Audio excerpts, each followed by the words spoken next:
Hi മക്കളെ, നിഷാൻ സാറാണ്. വളരെ ഹാപ്പി ആയിട്ടുള്ള ഒരു ന്യൂസുമായിട്ടാണ് സാറ് വന്നിട്ടുള്ളത്. കുറേ മക്കൾ എന്നോട് മെസ്സേജ് അയച്ചൊക്കെ ചോദിച്ചു, സാറേ ഓൺ എക്സാമിൻ്റെ പാറ്റേൺ ഒക്കെ മാറി, ആകെ പ്രശ്നമാണ്, സീനാണ്, ബുദ്ധിമുട്ടാണ്, എന്താ ചെയ്യാന്ന് അറിയില്ല എന്നൊക്കെ കുറേ കുട്ടികൾ പറഞ്ഞു. പക്ഷേ ഒരു പ്രശ്നവുമില്ല, വളരെ സിമ്പിളായിട്ട് നമുക്ക് പഠിക്കാം എന്നുള്ളതാണ് മക്കളോടൊക്കെ ഞാൻ പറഞ്ഞിട്ടുള്ളത്. എന്നാൽ നിങ്ങൾക്ക് ഒരു ഹാപ്പി ന്യൂസ് ആയിട്ടാണ് സാറ് വന്നിട്ടുള്ളത്. എന്താണെന്നല്ലേ നോക്കണം. നമ്മൾ ഇൻസ്ട്രക്ഷൻ ഇതൊക്കെ നിങ്ങൾ കണ്ടിട്ടുള്ളതാണ്. ഇതിൽ നിങ്ങൾക്ക് അറിയാം 10, 11, 16, 17, 18 എന്താണ് ഓപ്ഷൻ ക്വസ്റ്റ്യൻസ് ആണ്. കഴിഞ്ഞ വർഷത്തെ ക്വസ്റ്റ്യൻ പേപ്പറിനേക്കാളും കൂടുതൽ ഓപ്ഷൻസ് ഈ വർഷത്തെ ക്വസ്റ്റ്യൻ പേപ്പറിൽ ഉണ്ട് എന്നുള്ളത് അതാണ് ഏറ്റവും കൂടുതൽ നമ്മൾ ഹാപ്പി ആക്കുന്ന കാര്യം. എന്താണ് പറയുക, കഴിഞ്ഞ വർഷത്തെ ക്വസ്റ്റ്യൻ പേപ്പറിനെ ഞാൻ അനലൈസ് ചെയ്യാം, എന്നിട്ട് ഞാൻ ഡീറ്റെയിൽ ആയിട്ട് പറഞ്ഞുതരാം. കഴിഞ്ഞ വർഷത്തെ ക്വസ്റ്റ്യൻ പേപ്പർ ഇതാണ്.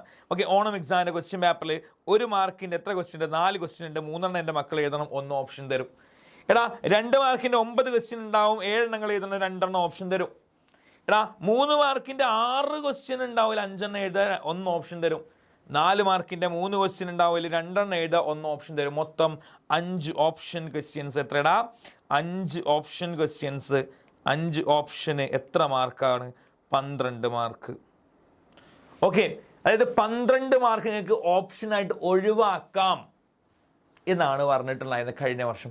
ഈ വർഷത്തെ ക്വസ്റ്റ്യൻ പേപ്പറിനെ കുറിച്ച് നമുക്കൊന്ന് നോക്കാം. ഈ വർഷത്തെ ക്വസ്റ്റ്യൻ പേപ്പറിൽ നിങ്ങൾക്ക് അറിയാം, 1 മാർക്കിൻ്റെ സെഷൻ എ എന്ന് പറയുന്നത് 1 മാർക്കിൻ്റെ ക്വസ്റ്റ്യൻ എത്ര ഉണ്ട് അറിയേണ്ട മക്കൾക്ക്? 1 മാർക്കിൻ്റെ ക്വസ്റ്റ്യൻസ് 4 എണ്ണം ഉണ്ട്.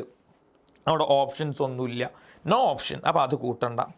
ഇനി സെഷൻ ബി 2 മാർക്കിൻ്റെ ക്വസ്റ്റ്യൻ ആണ്. 2 മാർക്കാണ്. 2 മാർക്കിൻ്റെ ക്വസ്റ്റ്യൻ എത്ര എണ്ണം ഉണ്ടോ? എത്ര ഉണ്ട്? 9 ക്വസ്റ്റ്യൻസ് ഉണ്ട്. എൻ്റെ മക്കൾ അതിൽ 7 ക്വസ്റ്റ്യൻ മാത്രം എഴുതിയാൽ മതി. അതായത് എത്ര ഓപ്ഷൻ ഉണ്ട്? 2 ഓപ്ഷൻ ഉണ്ട്.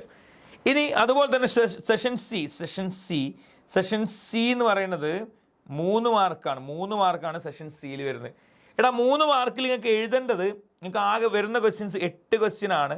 നിങ്ങൾ 6 ക്വസ്റ്റ്യൻ എഴുതിയാൽ മതി, അപ്പോൾ 2 ഓപ്ഷൻ വരുന്നുണ്ട്. ഇനി 4 മാർക്കിൻ്റെ ക്വസ്റ്റ്യനിൽ 1 ഓപ്ഷൻ, മൊത്തം 2, 2, 1, മൊത്തം 5 ഓപ്ഷൻ. സാറേ നേരത്തെ 5 ഓപ്ഷൻ അല്ലേ? പക്ഷേ ഇവിടെ 5 ഓപ്ഷനിൽ എത്ര മാർക്കിൻ്റെ ക്വസ്റ്റ്യൻ ഉണ്ട്? 5 ഓപ്ഷനിൽ 14 മാർക്കിൻ്റെ ചോദ്യങ്ങളുണ്ട്. ഓക്കെ, അപ്പോൾ 14 മാർക്കിൻ്റെ ചോദ്യങ്ങൾ എൻ്റെ മക്കൾക്ക് ഒഴിവാക്കാം. കഴിഞ്ഞ വർഷത്തേക്കാളും ബെറ്റർ ആയിട്ടാണോ ഉള്ളത്?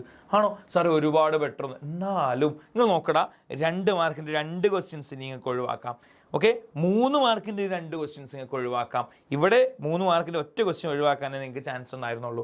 അപ്പം നിങ്ങൾ 1 മാർക്കിൻ്റെ എല്ലാ ചോദ്യങ്ങളും എഴുതിയിട്ട് 2 മാർക്കിൻ്റെ 2 ചോദ്യങ്ങളും 3 മാർക്കിൻ്റെ 2 ചോദ്യങ്ങളും 4 മാർക്കിൻ്റെ 1 ചോദ്യങ്ങൾ ഒഴിവാക്കിയാൽ നിങ്ങൾക്ക് ഫുൾ മാർക്ക് കിട്ടും. അതായത് 14 മാർക്കിൻ്റെ ചോദ്യങ്ങൾ എൻ്റെ മക്കൾക്ക് എന്ത് ചെയ്യാം? ഒഴിവാക്കാം ഓപ്ഷനായിട്ട് എന്നുള്ളതാണ്. ഓക്കെ, ഹാപ്പി ആണെങ്കിൽ മക്കൾ എന്ത് ചെയ്യണം? കമൻറ്റ് ബോക്സിൽ എന്ത് ചെയ്യണം? നിങ്ങളുടെ കമൻറ്റുകൾ, അല്ലെങ്കിൽ നിങ്ങളുടെ എന്താണോ നിങ്ങളുടെ ഉള്ളിൽ ഉള്ള പ്രശ്നങ്ങൾ നിങ്ങളുടെ കമൻറ്റ് ബോക്സിൽ എന്ത് ചെയ്യണം? പറയണം. സാർ അത് വായിക്കുന്നതാണ്. അപ്പോൾ ഓക്കെ, കൂടുതൽ വിശേഷങ്ങളുമായിട്ട് സാർ വീണ്ടും വരും. Okay, good bye.